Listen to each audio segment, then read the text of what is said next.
निर्मात्री बुद्धि मैया सरल मना संसारा साधिका महासाधु श्री विद्या की महाराज के चरणों में छोटी शरण में 5 वर्ष विराजे सातवें दिन के चरणों में छोटी शरण में जो कुछ भी गुरु चरणों में रहकर समक्ष किया है वह थोड़ी देर आपके समक्ष रखने का प्रयास करेंगे। आज सवत्री महापर्व है। क्षमा दानम क्षमा सत्यम, क्षमा दानम क्षमा सत्यम, क्षमा यज्ञ पुत्रिका, क्षमा यशः क्षमा धर्म, क्षम्या विष्ठित जगत। क्षमा ही दान है, क्षमा ही सत्य है, क्षमा ही यज्ञ है और क्षमा ही सत्य है और क्षमा ही धर्म है। संपूर्ण जगत समाज से भी अधिष्ठित है। आज जो हमारा पर्व है जगत में सबसे महान, सबसे उच्च, सबसे सर्वोच्च क्या है? अपना महापर्व क्या है? सवत्री महापर्व है, पर्युषण महापर्व है। वैसे तो देखा जाए कहा जाता है कि अपने जो जैनियों की दिवाली होती है वह कौन से दिन होती है? आज के दिन ही कहा जाता है कि आज के दिन ही अपने जैनियों की दिवाली है। अपना त्योहार आज के दिन ही मनाया जाता है। जीवन रूपी चादर पर लगे हुए जो दाग धब्बे हैं, दाग धब्बे किसके हैं? क्रोध के, कषाय के, वैर के, विद्वेष के, उनको क्या करना है? आज हमें मिटाना है। किससे मिटाएंगे हम? हमें क्षमा का जल अपनाना है। यदि हम अपने जीवन में क्षमा का जल अपनाएंगे तो उससे क्या हो जाएंगे? जो हमारे जीवन में दाग धब्बे लगे हुए हैं उससे वह मिट जाएंगे। तो आज हमें यही अपनाना है, क्षमा को। जब तक हम अपने भीतर में क्षमा को नहीं उतारेंगे तब तक हमारे जीवन का कल्याण नहीं हो पाएगा। महापर्व सवत्री एक ऐसी गंगा है जिसमें प्रवाहित क्षमा रूप नील शरीर में डुबकी लगाकर जीव अपने कर्मों को, अपने कषायों को धो डालता है। क्षमा पर हमारी बुनियाद है। प्रभु क्या फरमाते हैं कि क्षमा तो प्रेम का परिधान है। क्षमा करना तुम जैसे फूल करते हैं कांटों को, सूरज चांद कर देता है बादलों को, भोजन कर देता है हमारी भूख को, बारिश कर देती है इस गर्म धरा को। और ठीक उसी प्रकार क्षमा करना जैसे परमात्मा ईश्वर कर देता है हमारी गलतियों को, हमारी भूलों को। भगवान भी क्या करते हैं? क्षमा करते हैं ना, तो हमें भी क्या करना है? क्षमा करना है। एक संत थे, बहुत ही महान, बहुत ही तपस्या, क्या उनकी साधना, उनका जीवन बहुत ही सरल था। एक बार वह विचरण करते करते महात्मा किसी जंगल में पहुंच गए। जैसे ही वह जंगल में गए वहां पर एक दुष्ट व्यक्ति था। जब उसने देखा कि जो संत महात्मा है कहाँ आ गए हैं, मेरे स्थान पर आ गए हैं, वह क्या समझता था कि जो ये जंगल है इस पे क्या है? मेरा ही अधिकार है, सिर्फ मैं ही रहूं और कोई भी इसमें ना आ सके। जैसे ही संत पहुंचने के बाद बहुत बुरा भला उन संतों को बोल रहा है, गाली गलौज दे रहा है। वह संत इतने सरल थे, वह एकदम चुप रहे, बहुत ही शांत रहे। उस युवक की क्या कर रही है? सुन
के व्यतीत होने के बाद फिर वह घूमते हुए कहाँ गए?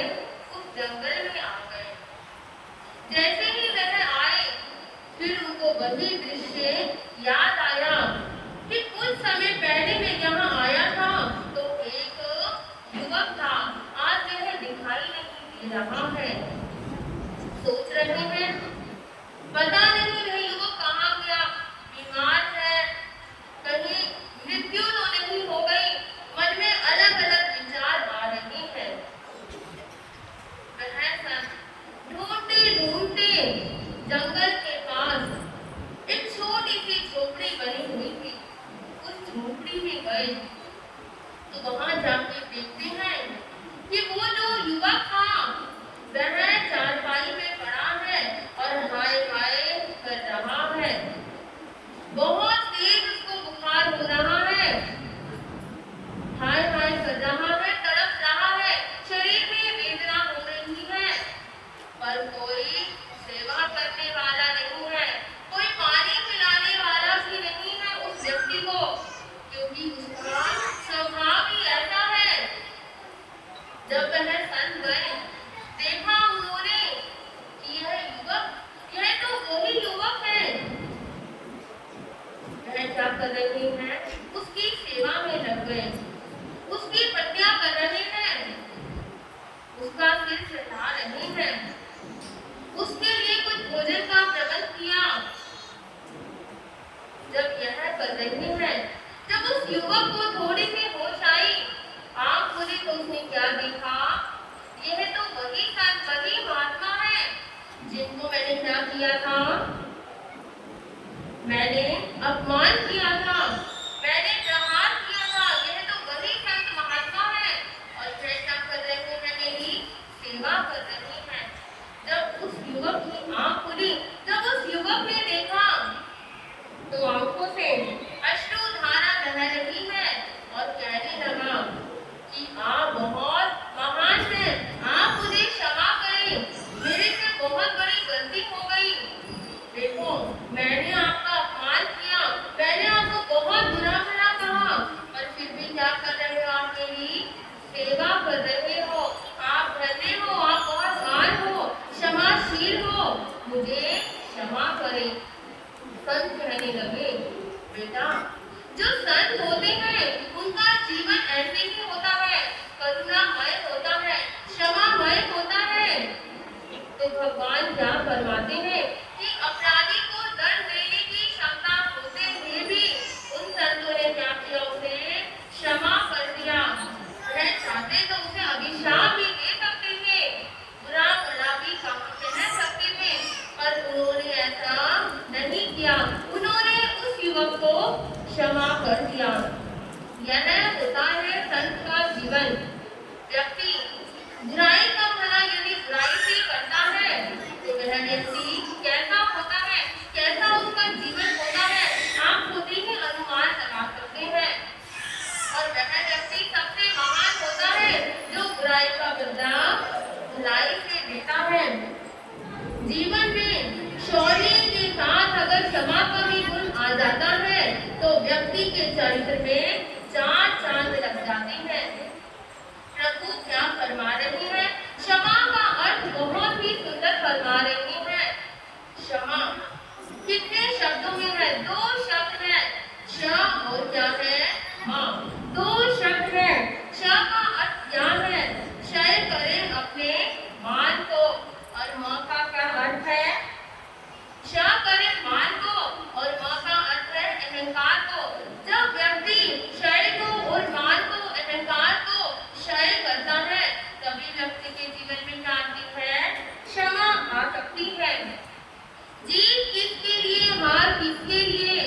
जीत किसके लिए, हार किसके लिए? जिंदगी भर ये टकरार किसके लिए? जो आया है एक दिन वह जाएगा जरूर, जो आया है एक दिन वह जाएगा जरूर। फिर ये इतना अहंकार किसके लिए? व्यक्ति कितना अहंकार करता है, कितना मान होता है, उसे अपने आप पर कितना घमंड करता है, पर व्यक्ति जब जाता है तो क्या साथ में जाता है? कुछ भी साथ में नहीं जाता, सब यहीं की यहीं रह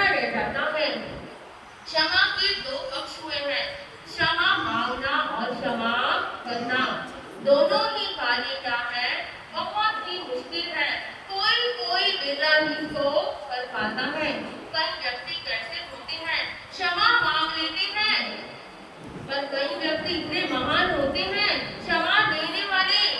मन में कितना अहंकार होता है, व्यक्ति को क्या लगता है कि मैं देखो कितना बड़ा हूँ, कितना महान हूँ, इसने क्या करी है मुझसे क्षमा मांगी है।